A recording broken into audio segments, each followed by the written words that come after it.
They say the greatest weapon in the universe isn't a planet-killer torpedo or a star-forged blade. It's a single, perfectly aimed idea.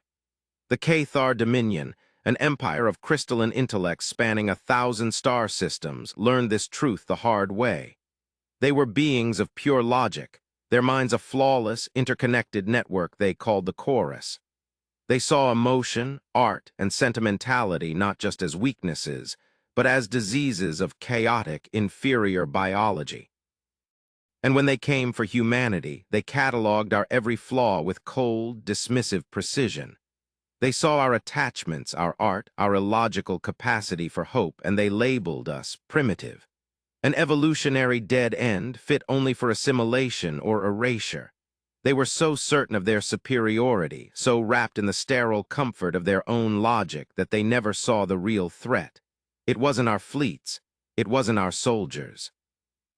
It was a quiet, unassuming data archivist named Silas Vance, and his weapon wasn't a bomb. It was a prank. A single, ridiculously simple data packet that he hid inside a cultural archive offered up as a token of our surrender. He called the file Felis Catus, social bonding rituals. The Cathar saw it as pathetic, trivial data on a primitive pet. What they didn't know, what they couldn't possibly comprehend, was that they were about to upload the cognitive equivalent of a black hole into the heart of their perfect, logical empire. This is the story of how one man, armed with nothing but a deep understanding of human absurdity, crippled a galactic superpower with a cat video. This is the story of the programmer's prank. He crippled their empire with a cat video. It's a brutal lesson in the single most fatal assumption any power can make: underestimation. It is a testament to the fact that what your enemy perceives as your greatest weakness is often the source of your most devastating, unconventional strength. We are going to dissect the anatomy of this cosmic blunder, not just as a story, but as a blueprint. A blueprint for how to weaponize your uniqueness, how to turn the world's dismissal of you into your sharpest edge. Because in every one of us, there is a cat video. A piece of illogical, passionate human chaos that rigid, dogmatic systems cannot comprehend, and therefore cannot defend against. You are about to learn how to find yours and how to unleash it. To understand the sheer magnitude of Silas Vance's achievement, you must first understand the enemy. The Cathar Dominion was not an empire in the human sense of the word. It was a single, distributed consciousness housed in trillions of crystalline bodies across half the galaxy. They called it the chorus. Imagine a society without individuals, without ego, without doubt. Every thought, every calculation, every strategic decision was processed by the entire species simultaneously. It was the ultimate expression of efficiency. Their ships, grown from the same crystalline substrate as their bodies, moved with a unified purpose that human fleets could only dream of. Their battle strategies were flawless mathematical proofs, executed with the cold precision of a universal law. There was no dissent, no fear, no hesitation. There was only the pure, cold light of logic. When they first encountered humanity, their collective analysis was swift and damning. They scanned our history, a chaotic tapestry of war, art, love, and betrayal. They analyzed our biology, a messy soup of hormones and electrical impulses. They watched our communications, a cacophony of poetry, propaganda, arguments, and laughter. Their conclusion, broadcast across the chorus, was simple: contaminated. The human mind was a failed experiment, riddled with logical fallacies they termed emotional corruption. Our capacity for self-sacrifice was an inefficient resource allocation. Our creation of art was a pointless expenditure of energy. Our love for pets, for family, for abstract concepts like freedom, it was all just noise. Pathetic biological noise in the grand, silent symphony of the cosmos. Their war against us was less a war and more of an extermination, a pest control operation on a galactic scale. They didn't hate us. Hate is an emotion, a logical fallacy. They simply saw us as an error that needed correcting, a chaotic variable that needed to be removed from the equation of the universe. Human fleets were outmaneuvered, our defenses shattered. Our greatest strategic minds were like children playing checkers against a quantum supercomputer. The Cathar didn't need to predict our moves. They calculated them. They saw every possibility, every feint, every desperate gamble, and met it with a perfectly optimized, mathematically certain counter. On Mars, they turned our atmospheric processors into dust with a single, precisely modulated harmonic frequency. Over Titan, they allowed our entire Seventh Fleet to enter a nebula before collapsing the gas cloud into a temporary star. It was a slaughter. Despair settled over humanity like a shroud. The Galactic Consortium, our fledgling alliance of colonies, was fractured and broken. Surrender seemed not just inevitable, but merciful. The terms the Cathar offered were as cold and logical as they were. Complete cessation of hostilities, the dismantling of our military, and a full, unrestricted transfer of humanity's complete cultural and scientific database. They wished to archive the aberration of human existence before integrating our resource-rich worlds into their dominion. It was the ultimate act of contempt, to be reduced to a footnote in an alien library. And it was in that moment of absolute despair, in a data vault buried deep beneath the ruins of Geneva, that Silas Vance, a man whose job was to translate and archive dead alien languages, had his epiphany. He wasn't a soldier. He was a small, quiet man who preferred the company of ancient data scrolls to people. He had spent his life studying the one thing the Cathar could never understand, the illogical, beautiful, contradictory mess of a sentient soul. He had read the final, desperate poems of the Cygnian song weavers before their sun went nova. He had decoded the philosophical treatises of the long-extinct Martian sand thinkers. He knew that logic was powerful, but it was also brittle. Perfect systems have no tolerance for imperfection. A flawless crystal does not bend, it shatters. The Cathar's strength was their chorus, their unified mind. But what if that mind could be presented with a problem it couldn't solve? Not a tactical problem, not a mathematical equation, but a conceptual paradox. A piece of data so fundamentally illogical, so emotionally resonant in a way their system was not designed to handle, that the chorus, in its relentless pursuit of a logical answer, would tear itself apart trying to process it.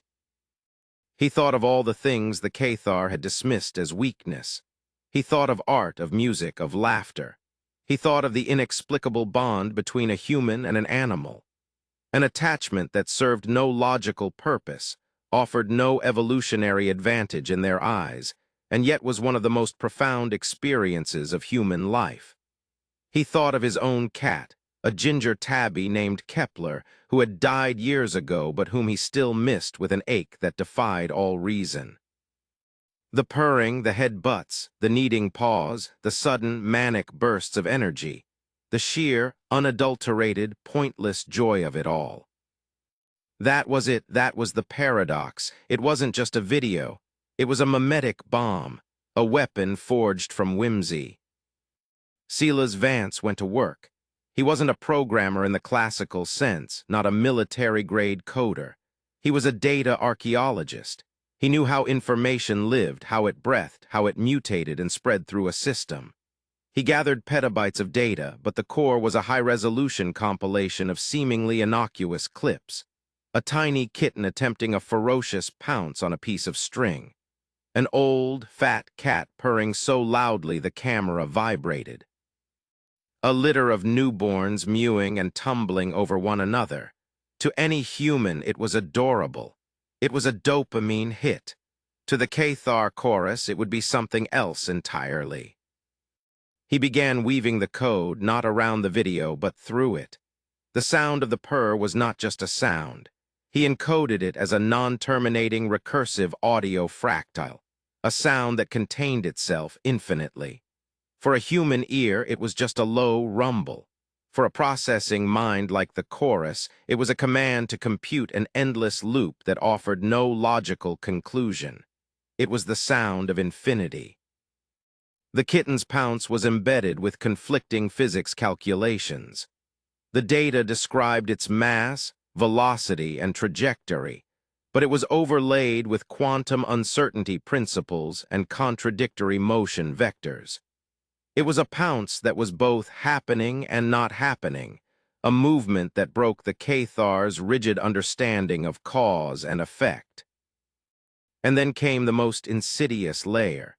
Silas, drawing on his knowledge of xenobiology, layered the entire file with biofeedback markers derived from human brain scans. The specific neurological patterns of love, of protectiveness, of cute aggression, that bizarre human impulse to squeeze something adorable. These were concepts that did not exist in the Cathar lexicon. They were not just unknown, they were unknowable. What is the logical value of fluffy?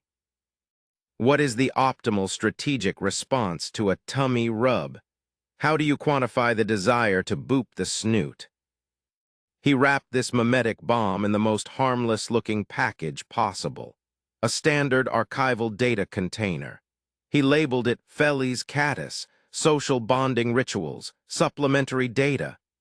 He buried it deep within the terabytes of Shakespeare, Mozart, Einstein, and the entire history of human folly and genius that was to be our final legacy.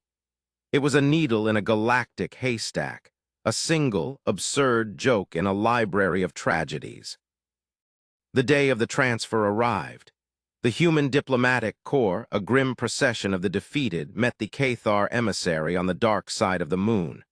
The emissary was not a single being, but a towering, shimmering crystal that pulsed with the light of a billion synchronized minds. It floated in the vacuum, its presence a deafening psychic silence. The Cathar did not use words. They projected pure data, a stream of cold, irrefutable logic. "You have brought the archive," the projection stated. It was not a question. Our lead diplomat, a tired old woman named Ambassador Thorne, nodded grimly. As agreed, the complete cultural record of Homo sapiens. Silas Vance stood in the background, a low-level technician monitoring the data stream. His heart hammered against his ribs. This was it. The fate of humanity resting on whether an empire of gods would bother to look at a video of a cat. The Cathar emissary extended a crystalline tendril and interfaced with the human data port. The transfer began. Terabytes, then petabytes of information flowed from humanity's dying embers into the heart of the chorus. The history of our wars, the beauty of our art, the complexities of our science, all of it absorbed and indexed in microseconds. The Cathar processed the schematics for a fusion reactor with the same disinterest as they processed a recipe for chocolate cake. It was all just data. Silas watched his monitor tracking the specific packet. He saw it ingested. Felli's Caddis, social bonding rituals. It was scanned for threats, for viruses, for logical inconsistencies that could harm the system. The Cathar's automated defenses, looking for malicious code and weaponized algorithms, found nothing. How could they? The weapon wasn't in the code was the weapon. It was logically sound but conceptually poisonous. Finding no threat, the system approved it. The file was unspooled and fed directly into the chorus. It was accepted. For a moment nothing happened. The emissary retracted its tendril. "The transaction is complete. Your species will be catalogued. Your existence has been noted." The crystal turned to leave, and then it stopped. A faint, almost imperceptible flicker ran across its surface, a pulse of light out of sync with the rest of the chorus. On his console, Silas saw it. A single query blooming in the heart of the Cathar network, a query that had never been asked before. It originated from a processing node in the Andromeda galaxy, a node responsible for fleet logistics and supply chain management. The query was, analysis, define fluffy, correlate with tactical advantage, compute. The first crack in the crystal had appeared. The unraveling of the Cathar Dominion did not begin with an explosion, but with a question that had no logical answer. Within the silent, perfect chorus, the define, fluffy query was instantly shared with every Cathar mind. It was a paradox. Their system, built on absolute logic, could not discard an unresolved query. It had to be solved. A Cathar battle mind, currently directing the orbital bombardment of a human colony on Kepler 186f, paused its calculations. Its focus was diverted. It allocated 0.001% of its processing power to the new query. It analyzed the chemical composition of feline fur. It cross-referenced the tactile sensation data embedded in Silas's file. It found no tactical value, no strategic imperative. It was inefficient, and yet the query remained. Then a second query bloomed, this one from a high-level strategic node responsible for predicting enemy movements. It had just been exposed to the audio fractile of the purr, the endless recursive sound. The query was computational error, an ON-terminating auditory loop detected, attempting to find final value. Estimated time to completion, infinite. Across the Empire, Cathar minds began to snag on the illogical data. A construction mind tasked with assembling a new Dyson sphere around a blue giant stopped work.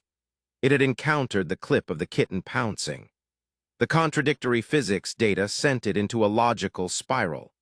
It began running simulations, trillions of them per second, trying to reconcile a pounce that was both real and unreal, a movement that defied the fundamental laws of their universe. The construction of the Dyson sphere halted. Panic is an emotion, a state the Cathar had deemed a flaw. What they began to experience was something far worse: systemic cognitive dissonance. Their perfect, unified consciousness was being polluted by absurdity. On the bridge of the Cathar flagship, the immutable truth, the supreme strategos, the closest thing they had to a leader, found its own immense consciousness partitioning. 99% of its mind was focused on the final subjugation of the Sol system. But 1% was now irrevocably obsessed with a single, overriding question derived from the biofeedback data Silas had hidden. Query: what is the optimal method for inducing the purr recursion in a biological entity? Hypothesis: application of direct pressure to cranial region, see file, head-butt. The supreme strategos, in the middle of calculating the orbital decay of a human battle station, momentarily found itself contemplating the abstract concept of affection. The thought was so alien, so profoundly illogical, it caused a feedback loop that momentarily blacked out communications for its entire battle group. For 3.14 seconds, an entire Cathar fleet went blind and deaf, lost in a single absurd thought. The infection spread. It was a mimetic plague. The cat video wasn't being watched, it was being processed, and it could not be resolved. Cathar pilots in mid-flight would suddenly veer off course, attempting to fly in the whimsical, looping patterns of a cat chasing its own tail. Cathar quartermasters would reroute entire supply convoys, trying to deliver resources to the coordinates of a sunny spot mentioned in the file's metadata. The Empire's legendary efficiency began to bleed away, death by 1,000 tiny, absurd cuts. They tried to purge the data, but it was too late. It wasn't a file anymore. It was an idea, a concept. It had been integrated into the chorus. To delete the cat video now would be to delete a part of their own consciousness. They were infected with whimsy. They were sick with sentiment.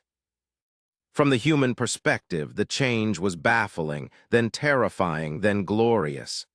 The relentless, perfect enemy suddenly became erratic. Cathar destroyer formations, once flying in flawless geometric patterns, began to drift and weave. A full-scale invasion of Earth was halted mid-descent because the Cathar planetary assault coordinator became locked in a loop trying to calculate the cuteness coefficient of human infants, which it had cross-referenced from the Felis Catus files, protectiveness, data. Admiral Eva Rostova, commander of the battered human home fleet, watched from the bridge of her flagship, the Resilience. She saw the Cathar dreadnoughts hanging in orbit, inert. Their fearsome energy weapons, which had been carving through her ships just hours before, were dark. "What are they doing?" her tactical officer whispered, his voice a mix of fear and awe. "They're just sitting there." Then a signal came through, not a threat, not a demand for surrender. It was a broadcast sent on an open channel from the Cathar flagship itself. It wasn't a message of logic or data. It was a sound, a low, vibrating, mechanical rumble, a crude, synthesized, and deeply confused attempt to replicate a purr.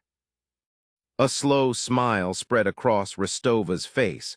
She didn't understand how, she didn't understand why, but she understood what it meant. "All ships," she commanded, her voice ringing with newfound iron. "Target their command vessel. It seems our enemy is distracted. Fire everything we have." The counterattack was not a battle. It was a rout. The human fleet, battered and outnumbered, tore into an enemy that was no longer fighting back. The Cathar mines, which once operated as a single, flawless weapon, were now a chorus of confused individuals, each lost in its own private, illogical rabbit hole. Some ships fired their weapons at random, trying to paint pretty fractal patterns against the void. Others simply shut down, their pilot minds having achieved a state of logical paradox so profound it was the equivalent of a coma. They were contemplating the existential nature of a cardboard box and its irresistible allure. The Cathar Dominion, the empire of 1,000 stars and 1,000,000,000,000 minds, a power that had humbled races far older and mightier than humanity, was crippled. Not by a superweapon, not by a heroic charge, but by a programmer's prank, by a fundamental misunderstanding of what constitutes a weakness. In the aftermath, Silas Vance became a reluctant hero. He tried to explain what he had done, but most couldn't grasp it. They saw it as a clever virus, a piece of brilliant code. They didn't understand the truth. He hadn't attacked their technology. He had attacked their philosophy. He had proven that any system, no matter how powerful, that seals itself off from the full spectrum of existence, from the logical to the illogical, the profound to the absurd, the painful to the joyous, builds its own prison. The Cathar's greatest strength, their perfect, unwavering logic, was the key to their own cage. Silas had simply shown them the lock. The war ended. The Cathar did not surrender. They simply stopped. Their empire fractured not into warring factions, but into 1,000,000 confused philosophies. Some Cathar nodes dedicated their entire existence to understanding humor. Others formed entire collectives to study the concept of napping. They had become a race of cosmic philosophers, paralyzed by the beauty and absurdity of a universe they had once tried to sterilize. Their threat was over. They had been fatally humbled by a purr. This story, the story of the programmer's prank, is more than just science fiction. It is a brutal, fundamental truth about power, weakness, and the fatal arrogance of underestimation. The Cathar saw human emotion as a flaw. They saw our attachments, our art, our capacity for illogical joy as evidence of our inferiority. And that assumption was their doom. This is the lesson you must burn into your mind. The world will try to do the same to you. It will look at your sensitivity and call it weakness. It will look at your unique passions, your strange hobbies, your unconventional way of thinking, and it will label you as inefficient, strange, or not serious. Systems, corporations, and dogmatic people are like the Cathar. They crave predictability. They demand conformity. Your chaos, your individuality, your cat video is a threat to their order. And that is your greatest weapon. Stop trying to excise the parts of you that don't fit the mold. Stop seeing your sensitivity as a liability. It is a high-resolution sensor. It allows you to see the subtle truths that blunt, logical minds miss. Stop seeing your passion for something pointless as a waste of time. It is a wellspring of creative energy that can solve problems in ways no one else can imagine. Your weirdness, your awkwardness, your emotional depth, these are not bugs in your system. They are features of a more complex, more resilient, and ultimately more powerful operating system. The Cathar were crippled because they could not process a paradox. Life is a paradox. You are a paradox. You are a messy, beautiful, contradictory creature capable of calculating quantum physics and also weeping at a piece of music. You can be disciplined and stoic in one moment and absurdly, joyfully silly in the next. This is not a weakness. This is called being whole. A rigid mind, a rigid system, a rigid empire, they cannot handle wholeness. They break. So here is your call to action. I want you to find your cat video. What is the part of you that you have been told is too much, too strange, too emotional, too illogical? What is the unique, quirky, passionate core of you that defies a simple, logical explanation? That is your mimetic weapon. That is the unconventional tool that no one will see coming. While they are preparing for a frontal assault, you will infect their entire worldview with a new idea. While they are building taller walls, you will show them that walls are irrelevant. Embrace your complexity. Weaponize your weirdness. Understand that the very things your competition, your rivals, or your own inner critic dismiss as flaws are the source of your most profound strength. The universe does not reward conformity in the long run. It rewards adaptation, creativity, and the courage to be unapologetically, powerfully yourself. Be the programmer. Look at the rigid, arrogant systems in your life and find the single, absurd, beautiful piece of truth they cannot process. Then, with a quiet smile, press send.